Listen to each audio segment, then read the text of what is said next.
Hello, and welcome to the very first show of the Alicia Doss Show, Living Your Divine Life.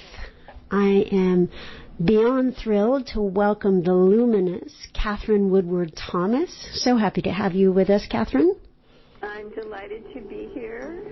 Oh, thank you. It's just so perfect. We were just saying it's just so perfect that we're here together, just sharing from the heart. And may the love that is the presence of Katherine and myself reach into your hearts and stir our world into a greater place of peace and love. And so we'll start with a brief spiritual invocation, calling in the light. So we'll just take a moment and connect in with our hearts, being aware that we connect heart to heart, Katherine and myself and each one of us listening and those who will be listening to the archives, that we really are connected beyond time and space. And in that oneness, we bring healing to ourselves, to our planet at this time, asking that anything that is less than love just be taken and transmuted. And we are so open to miracles as we call ourselves forward into the light of the Holy Spirit, the light of love, seeing that light connect each of us, fill and infuse our world, all for the highest good. And so be it. Blessed be. And again, welcome to the amazing Katherine Woodward-Thomas. So we are in for such a treat. I just invite you listeners to just really open yourself to receive miracles today, because truly we are in the presence of a true love miracle worker. So Katherine is here today to share with us really powerful tips to attract happy, healthy love. She's truly a paradigm shifter. So Katherine Woodward-Thomas is the New York Times best-selling author of Conscious Uncoupling, 5 Steps to Living Happily Even After. Yes, Gwyneth Paltrow was quoting Katherine with that phrase. And Calling in the One, 7 Weeks to Attracting the Love of Your Life. And this book is a seminal book, and Katherine has just updated it. So I'm sure most of you are familiar with the book, get the newest version. It's absolutely extraordinary. Katherine's also an award-winning marriage and family psychotherapist, and she is also a Billboard charting #1 tunes jazz artist with her CD, Lucky in Love, which is just gorgeous. You must find it. Co-written and produced with the amazing brothers Corin. Katherine has taught hundreds of thousands of people from all corners of the globe to create conscious, loving relationships. And as we know, world peace begins with individual peace. And Katherine, to me, is really a purveyor of deep individual loving and peace, which is then reflected in a world of greater loving. She also certifies people to become conscious uncoupling coaches and calling in the one coaches, and provides ongoing support to a vibrant community of coaches around the world. She is a true force of nature, and I just to get a little more intimate and personal, I am so deeply honored to call Katherine my friend. Excuse me, my friend and my teacher. Katherine she is wise beyond measure. I have had the privilege of working and being mentored by true spiritual masters and being in their presence. And Katherine is right up there with them. She works with people. She goes in a place of deep, deep intuition and stirs their hearts and brings them into a vision of love that I think was before unimaginable to them. I am truly inspired by your work, Katherine. And by the way, Katherine is really funny. Not everyone knows that, but everyone will know that shortly. You are really, really funny. I have laughed so hysterically with you. I like to have fun. That is true. You outed me. I totally did. So, Alicia, can I just say I've learned from you too, and I continue to learn from you. So it's been a mutual admiration society, and I'm so excited about your new program. So thank you for inviting me to be the very first guest. I feel very honored. It's so perfect. It's so perfect. Thank you, love. So you have the best story ever with creating Calling in the One, which we're going to focus today on Calling in the One. Conscious Uncoupling is a true, both books, incredible paradigm-shifting, pioneering books. I would love for you to inspire us with whatever's in your heart to share about the love story behind creating Calling in the One. Definitely. I'm happy to do that. And I really appreciate you just featuring, highlighting that both books are forward-thinking, that they're pioneering. I think it's pretty common now to talk about the law of attraction with attracting love in, but Calling in the One came out originally in 2004. And what you probably don't know is it was actually rejected by 18 publishers because they said the same thing across the board. My agent was telling me, she's saying something that nobody else is saying.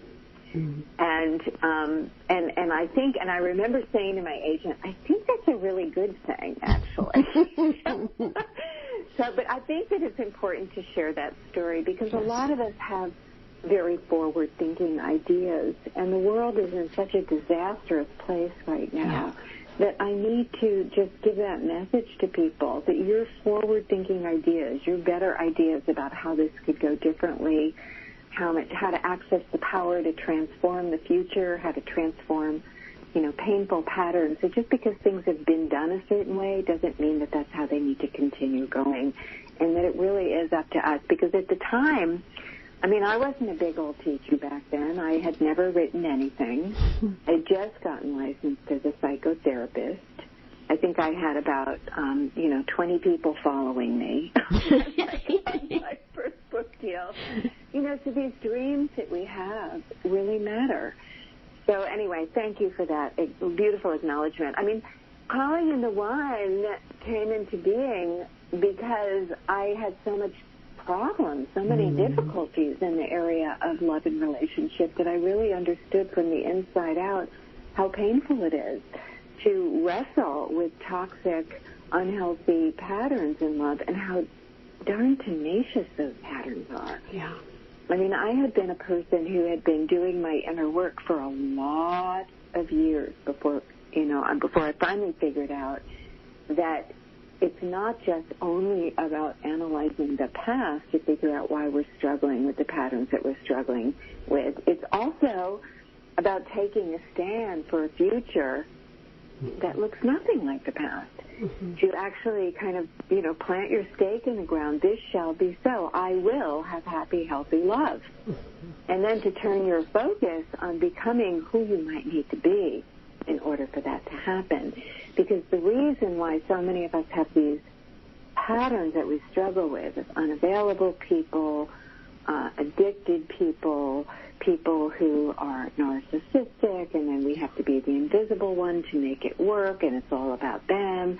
These really kind of codependent patterns, these love-avoidant patterns, love-anxious patterns, that we've all been kind of in the trenches unpacking and figuring out who did what to me when, why it happened, when it happened, how many times it happened, trying to get to the bottom of it instead of the assumption that if I finally understand this enough, if I finally can heal this wound enough, then it's somehow organically going to change.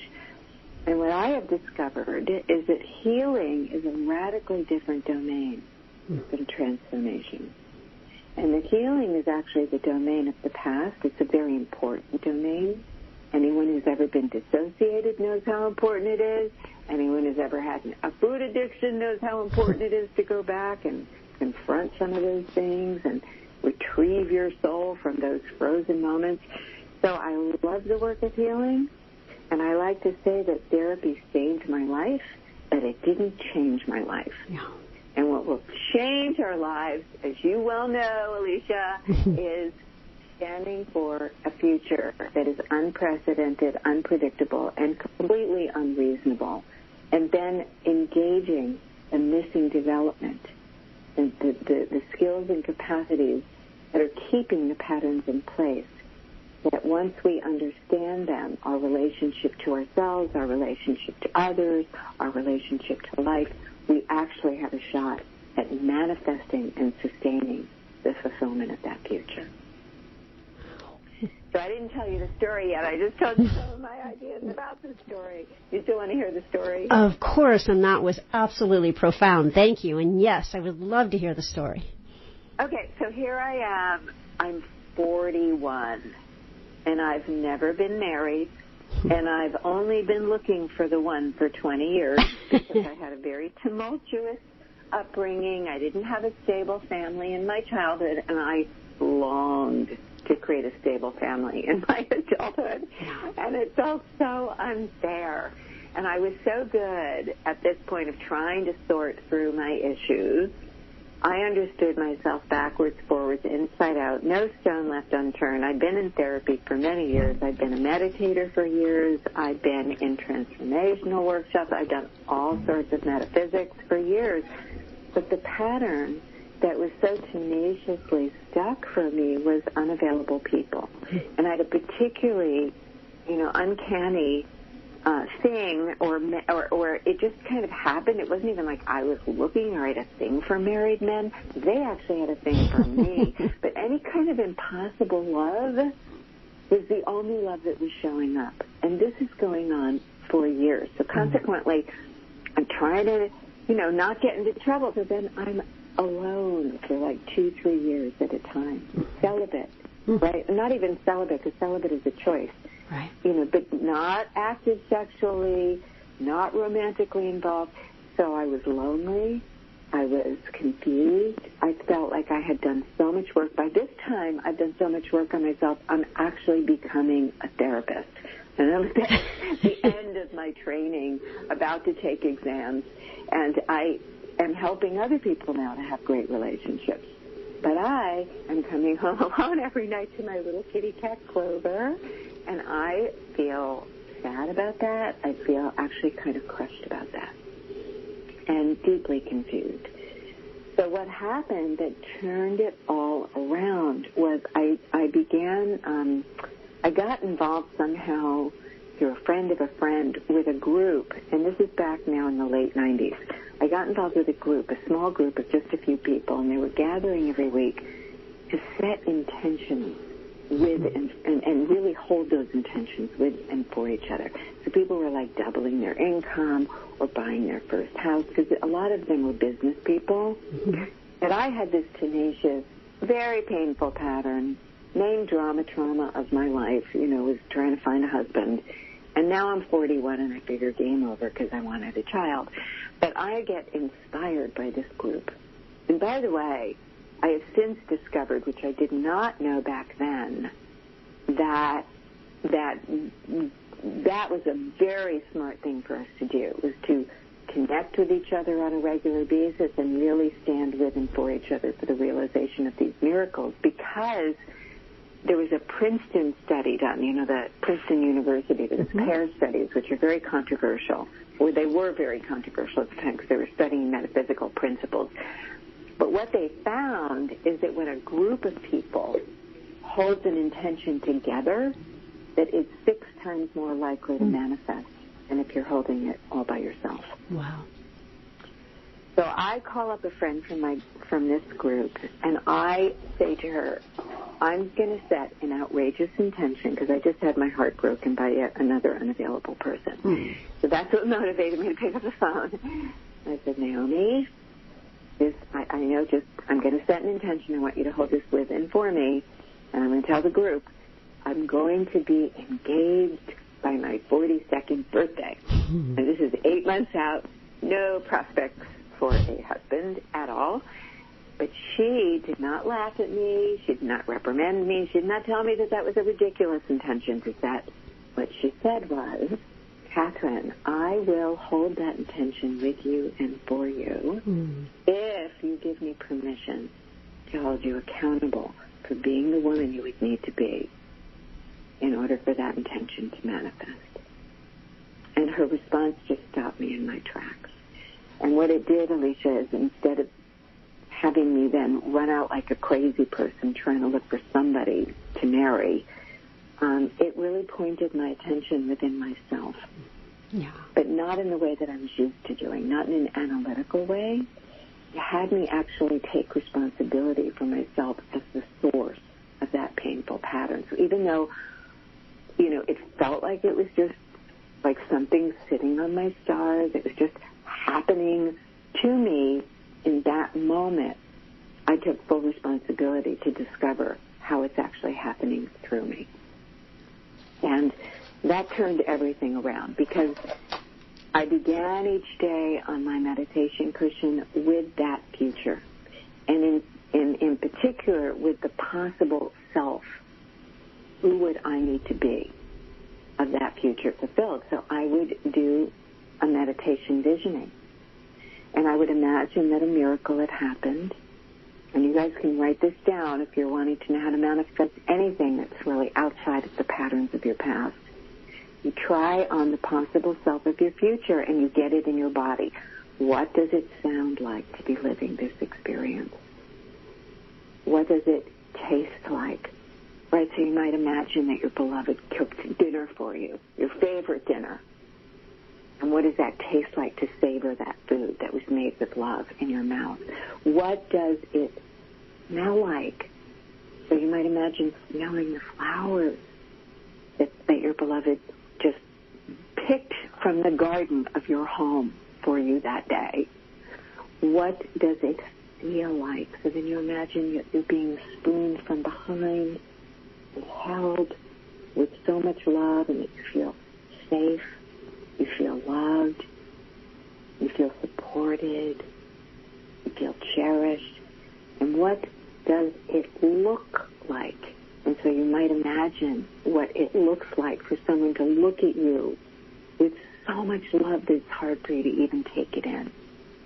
Or you might imagine what it looks like to be, looking at your engagement ring on your finger, right? So you get it into your body. Who am I here in this future fulfilled? How am I breathing? How am I walking through the world? How am I talking to my neighbors, to my mother, to my boss? Then I would ask the universe 3 really important questions. First question, what will I need to give up to find my way to this future? And boy, once you ask the universe that, and you listen, a whole bunch of information will come in. And I started to see all sorts of things about what I needed to give up. I needed to give up an old agreement that I had made way back when with a high school boyfriend, that even though we would have to part ways, that somehow we'd find ourselves together again in the future. And even though I hadn't seen him for 20 years, I loved him so much and I dreamt about him. That promise was kind of in the background somewhere. Didn't matter that he was married to someone else. I still had that promise because that was an unfulfilled agreement. Or I had to give up the resentment that I had towards an ex-boyfriend, where I was just so angry at him and the choices he made that were so selfish. And if I just went into the story, I'd get you all mad at him too. But I hadn't really looked at, even though it was 97% his fault, what was my 3%? What needs to change in me? And once I turned my attention there, I suddenly saw how I'd given my power away to him right from the get-go. Mm-hmm. And that all he did was play that dynamic out. But it was me that gave my power away because I didn't believe in the value of who I was, the value of what I had to offer. And so I had to make a promise to myself to never do that again with anyone. And I meant starting right now with friends that I had, the habit of giving my power away to. I had to start to change that dynamic now so that the resentment started to dissolve, because I could suddenly see that person was my teacher. And that really what needed to happen is I needed to outgrow who I knew myself to be and start showing up with more integrity. So these are the kinds of things that came to me in response to that question. The second question, how will I now need to grow myself so that I'm ready to receive that future? And bunch of information again. Better boundaries. I need to lower my reactivity. I need to get better at knowing what I feel and need, and then expressing those needs to others, negotiating for those needs. All sorts of ways I needed to grow. And then the last one, what's my next step? So that I was active in co-creating that possible future. Gorgeous. That was just beautiful. We have to go to a commercial, but I want to let you guys know that after the commercial, I'm going to ask Katherine to share with you how that ends up and what that love story looks like after she did all of those amazing steps, what she attracted. So we'll be back in just a moment.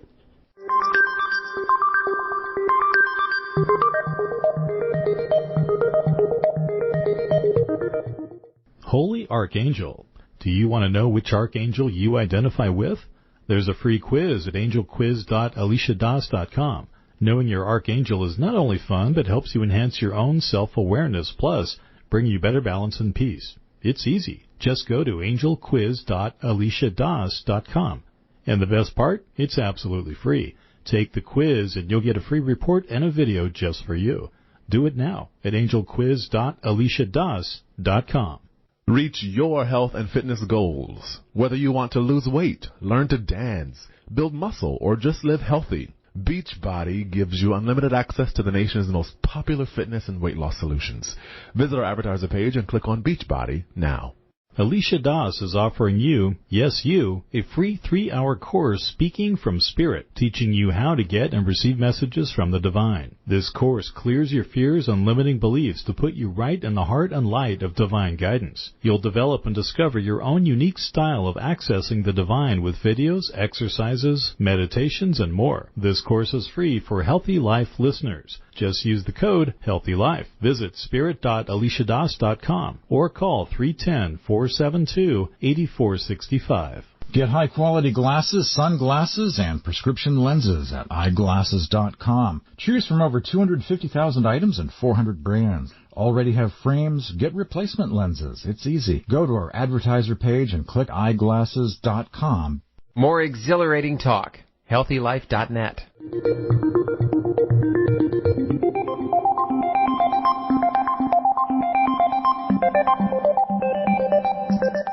And we are back with the incredibly inspiring, eloquent, and luminous Katherine Woodward-Thomas, who's just given us the 3 incredible steps to manifesting true love. Katherine, we want to know how it all turned out. Don't keep us in suspense, please. Okay, so I am getting instructions, and some of them are as simple as, create space in your closet. Or, one day I recognized when I got off my meditation cushion that all of the artwork in my home was some variation of some woman nobly looking off into space by herself. So I changed all the art. I put up Chagall prints. I feng shuied my house for love, all that kind of external stuff. But it was a lot of the internal stuff that I needed to take action, show up differently. A few weeks into the process, into my meditation comes the face of this man who I had dated 6 years earlier, who was the one that got away. And this time he was available, but I wasn't, and I created a lot of trauma. I hurt his feelings, I behaved badly, and I felt ashamed. And I was getting this inner prompt like I should really call Mark.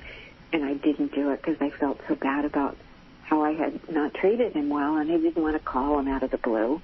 And I also figured he was such a great guy. He was married with children by now. So I didn't do it. 2 weeks after that, I'm at a church service. Now, this is the Agape Church. This is when we were all meeting in person and having large groups, which some of us are starting to do again. But I was out there and in the parking lot between services. There were about, hundreds of people milling around. And across the parking lot is Mark. And I haven't seen him in 6 years. He's never been at this church that I've ever known. And there he was, and I have a shy attack, and I do not want to say hello, and he leaves. 2 weeks after that, my girlfriend, another friend from the group, decides to push on me a little bit. She says, you need to get online. because people are starting to date online. Now, the technology was not sophisticated like it is now, and all she knew was this one site that we pulled up. There was 250,000 people on the site, and nobody had their pictures because there was no technology for that at the time. But I'm reading through, a bunch of profiles of people who live in my area. One of them interests me, completely anonymous. I do not recognize anything about this person. I respond. He's the only one I responded to. The next day, there was an email right into my email box, because that's how it was done back then. And his name is in parentheses of his email address, and it is Mark. And long story short is we were engaged 2 months ahead of deadline, married the next year, and then I gave birth to our daughter at the age of 43. But Alicia, when I saw that, I said, oh my gosh, this cannot be a personal miracle. Yeah. This is so crazy. Yeah. And because Mark is decent, kind, educated, successful, handsome. I mean, all of the things that you would put on your list. Spiritual, sensitive, giving, all of these wonderful qualities. And Mark and I were married for 11 years. We did not stay married after 11 years. And that's what gave birth to the conscious uncoupling work that has made such a profound difference. And, of course, Mark and I are the best of friends and great co-parents, and we each repartnered, and I repartnered with a wonderful, beautiful, beautiful man, Michael, and we have a very beautiful, happy life where we laugh all the time and all sorts of wonderful things that actually began in my vision. So that's the genesis of conscious uncoupling. So I wrote the book really because I wanted to share what I had done with people, Alicia. I just thought, that I ended all those years of drama, trauma, pain, and suffering. I need to pay this forward, and I need to share this with people, and that's where it all began. That is so beautiful. And, it reminds me of, you talked about healing being a product of the past and transformation of the future. It reminds me of that, lack pushes us for a while where we are impelled to heal until love pulls us forward, until we then come out of that fullness, and then that pulls us forward. And that's my experience of your story, of you healed your past until love pulled you forward into what a beautiful miracle. I mean, to me, that's just such an extraordinary story, and so affirmative of the efficacy of your work, your incredible pioneering work. Yeah, Michael Beckwith says pain pushes until vision pulls. Beautiful. So vision does pull us into who we would need to become, and actually compels us to let go of who we've known ourselves to be. Yeah. And we stop defining ourselves according to past traumas and wounds, and we reclaim a deeper truth about who we are, and we reclaim a positive, possible self of the future that we're standing for. Which to me is, another way you're pioneering, which is really turning the field of psychology on its ear, or probably more accurately on its heart, and bringing. Well, it's definitely an offering, and it's in the evolution of the conversation. But I don't know if we have time to go into, some ideas I have about why we don't work with the future as much. I'll just give it to you in a 30-second thumbnail sketch. Is that there were actually two women back in the 80s, and I don't know if it's a feminist thing, if it's a thing like because they were women and they were doing this research, they didn't get recognized as such. But during the 80s is when Melanie Beatty introduced codependence with her book Codependent No More. It's when Nathaniel Branden was introducing self-esteem. So these concepts that are just so ingrained in how we do our personal development work. But the two women who discovered the positive, possible self of the future as being the motivator for development were in academia. They were two, social psychologists doing work in academia. And at the time, we have Brene Brown and we have Dan Gilbert and we have all sorts of people who are out there in academics writing books right now. But that's not how they did it in the 80s. The academics just kind of kept to themselves. So all of the research on how how important it is to actually have a future that we're living into and to live from that future backwards as opposed to just the past forwards. It was all done years ago, but it's not been popularized. So right. I do feel a call to popularize the work that they discovered back in the 80s. So important, so important. And to me, that could be a teaser for your third book. Just saying. We're looking at now. Yes, beautiful. Yes, we are going to go to a commercial break, and I just want to tease folks to come back because I told Katherine I have a surprise question for her, and so that's what I'm going to ask her next, which is going to bring us, I hope, to another one of her amazing, beautiful, inspiring stories. So back with the amazing Katherine Woodward-Thomas in just a moment.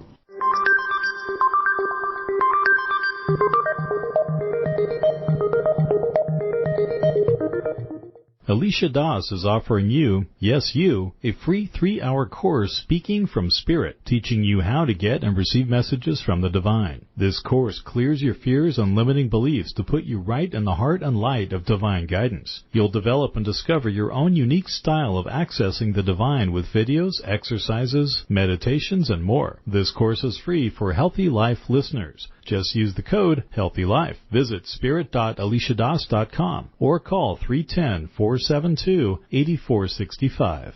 Shh! Over here. Here's a secret for a virus-free computer. ESET. They've been a pioneer in the antivirus industry for over 25 years. 25 years of innovative, top-rated antivirus protection. ESET's award-winning security solutions provide a safe online experience for over 100 million home and business computer owners. They are so affordable, fast, and simple to use. So be gone, you blue screen of death. ESET's on my computer. If it's not on yours, visit HealthyLife.net's advertiser page and click on ESET now. Holy Archangel. Do you want to know which archangel you identify with? There's a free quiz at angelquiz.aliciadas.com. Knowing your archangel is not only fun, but helps you enhance your own self-awareness, plus bring you better balance and peace. It's easy. Just go to angelquiz.aliciadas.com. And the best part? It's absolutely free. Take the quiz and you'll get a free report and a video just for you. Do it now at angelquiz.aliciadas.com. Constant Contact and your small business make a perfect fit for marketing. They give you what you need to succeed. Fast and easy email marketing at your fingertips. Visit the HealthyLife.net advertiser page and click on Constant Contact to start your marketing. Remember positive impact. www.healthylife.net.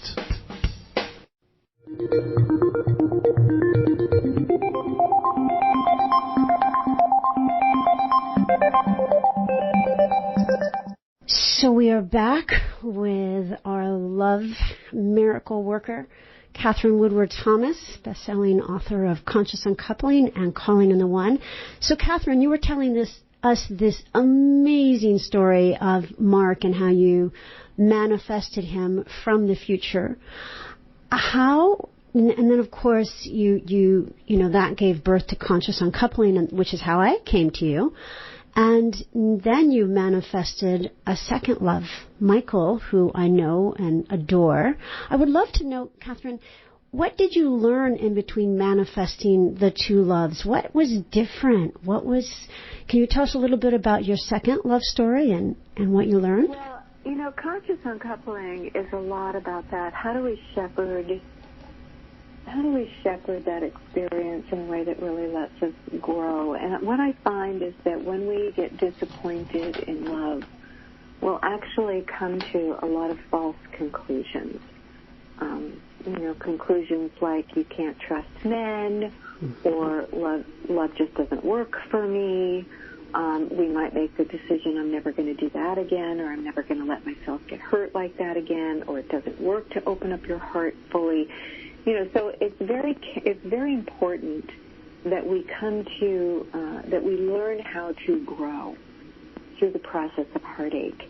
Because any kind of disappointment in love, a big disappointment, a divorce, or even, a heartbreak of someone that you had hopes for the future, it either is going to diminish your life moving forward or it's going to expand your life. So your question is a wonderful one. And when I learned about love from the kind of the transition that happened in the relationship with Mark over many years was that I got so preoccupied with what I was creating and with the beauty of the work that I was doing. And, when Calling in the One went out into the world, it became a bestseller within 4 months. And so thousands of people were coming to me, and I started training coaches of my work, and I got very involved in really a very joyful path, but it changed me. And I didn't bring him along for the ride. I didn't mean to exclude him. He didn't necessarily have an organic interest in the work that I was doing. It's not that he wasn't, so he was incredibly supportive, but it's almost like we just went in opposite directions. And I didn't notice that, mostly because in the home I grew up with, we were all kind of separate from each other. There wasn't high levels of engagement. We had a lot of distance between us. And consequently, when I became an adult, I would go for 6 months without talking to my mother. So it was not, I didn't come from a family that was close. So I didn't really realize it until we had gotten to the point where Mark and I were so estranged on those deeper levels that we just decided that our biggest bond was the commitment we had to our daughter. And conscious uncoupling was really born when we made the decision that our daughter was going to have a happy childhood, even if we separated. And then we started to organize around that future and what would it look like to have our relationship be so clear that that was possible for her. So what I learned that's different now in my relationship with Michael is how important it is to cultivate the we space between us and to turn towards each other and to not let things get distant between you, but to lean in and listen and engage and confront conflict directly and learn how to fight in a beautiful way that actually deepens the connection as opposed to damages the connection. I think my first husband and I were very conflict avoidant, and we didn't really engage things deeply. We just kind of, danced around it and compensated for it and found a way to keep the peace or stabilize the relationship, but it didn't give our relationship a chance to really bond at that deeper level. So that's the main difference in the life that I have with Michael, is that we're very much a we. And frankly, I wish I could say that it was just all me. I mean, what I learned, Alicia, is that I needed to value that, and I needed to learn the practices that would allow that to happen, because I became a student of healthy, happy love and evolutionary relationships where people are growing together and supporting each other. And then I met Michael, who's brilliant at it, and he became my teacher. So he's the one who knows how to do that really well. So I'm learning with Michael how to do that well. So that is so inspiring, and I hope that folks keep tuning into you so they can hear how that beautiful relationship, which I've been privileged to witness and just bask in the presence of, the things you're learning from that and how to maintain that celestial, that spiritual, that forward-thinking love that's evolving with you, and how to change with another, how to transform with another. Yeah, I mean, I think there's a lot. So first of all, just to contextualize this for everyone too, 50 years ago, the models that we had for love when we were growing up were very role-based. There wasn't high levels of engagement. There was, good people doing decent things, caring for their families. But people had very different expectations. Right now, love has changed more in the last 50 years than in 5,000 years before it. We are on a moving train, and right now what we're aspiring to is love between equals, high levels of togetherness, best friends, hot sexual partner, spiritual partner, all sorts of ways that we want to be aligned. But that's going to be a growth journey for most of us. So we all want to become students of how to love in healthy ways, how to create dynamics that allow for evolution to occur so that the relationships stay healthy and they're dynamic. They're not stagnant. And that's a learning curve. So I became a student of happy, healthy love for several years before I met Michael. Just beautiful, beautiful. And lastly, I wanted to say that, I would love to hear you go into a little bit of the spiritual aspect of this. To me, what you're teaching us to do is to let go of who we are not, to really drop the story of who we thought we were, who we thought we needed to be, to live into our divine self, our true self, and that then will be mirrored or reflected by a higher level of relationship, just as you so beautifully shared the story of Michael, of attracting a higher level of relationship. And I just would love to hear your thoughts on that. Well, my training is as a psychotherapist, and it's funny because when I got trained, we didn't talk about spirituality a lot in the room. I mean, Carl Jung is obviously very deeply spiritual, as was Joseph Campbell, but for the most part, it was a little mistrusted. So you had all these kind of camps. You had the metaphysical camp, you had the spiritual meditator, camp, and you had the psychology camp. And the psychologists were a little suspicious of the metaphysicians because they didn't want to do spiritual bypasses and all that kind of stuff. But I think now we're seeing a more holistic emergence of the conversation. And we recognize that spirituality is also about, the deep work of transforming the core consciousness and the wounded self and beginning to heal on a very holistic level. It's not about bypassing that self. The spiritual aspect, really put in a nutshell, is, most of us know how to create the future that we desire in a very linear way. If you want to go get a graduate degree, you want to put your resume together, you want to maybe, if you want a husband, maybe it's a numbers game, you're going to, get online and date 100 people. So it's very kind of linear, predictable. If you want to build a house, these are the plans. But when you want to create something that's outside of that kind of practical realm, something that has never existed before, like if you've never had true love, and you're going to take a stand for that future, it's not a linear process. It's an intuitive process, and it only comes to us one step at a time. And if you notice in the visioning that I spoke about before, I was talking about listening for guidance. What will I need to give up and listening? Beautiful. What will I need to become and listening? I'm so sorry to have to interrupt you. We just have to go to our last a commercial break. But we're going to come back so you can finish that thought. So stick around to hear how to create that future from your intuition rather than strategy, but more from the intuitive heart. So come right back after the commercial to hear from Katherine Woodward-Thomas.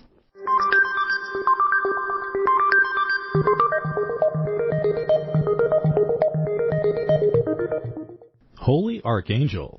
Do you want to know which archangel you identify with? There's a free quiz at angelquiz.aliciadas.com. Knowing your archangel is not only fun, but helps you enhance your own self-awareness, plus bring you better balance and peace. It's easy. Just go to angelquiz.aliciadas.com. And the best part? It's absolutely free. Take the quiz and you'll get a free report and a video just for you. Do it now at angelquiz.aliciadas.com. You have too little time to shop, so try Farm Fresh to You. They deliver organic food the way nature intended, delivered straight to your home or office, economically.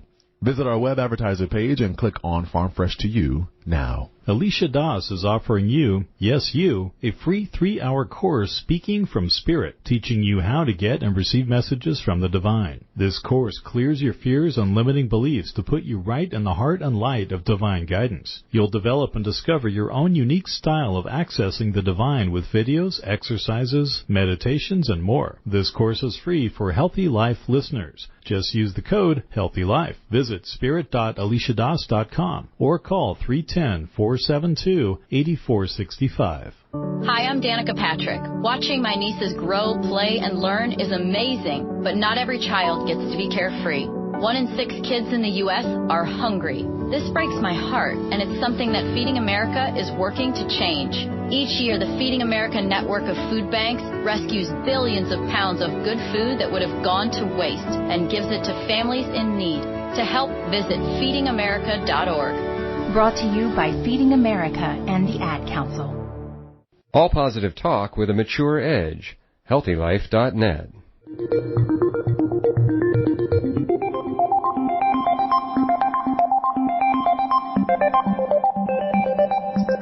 And we are back with Katherine Woodward-Thomas, best-selling author of Calling on the One, talking to us about creating from intuition rather than the mind. Katherine, please share with us.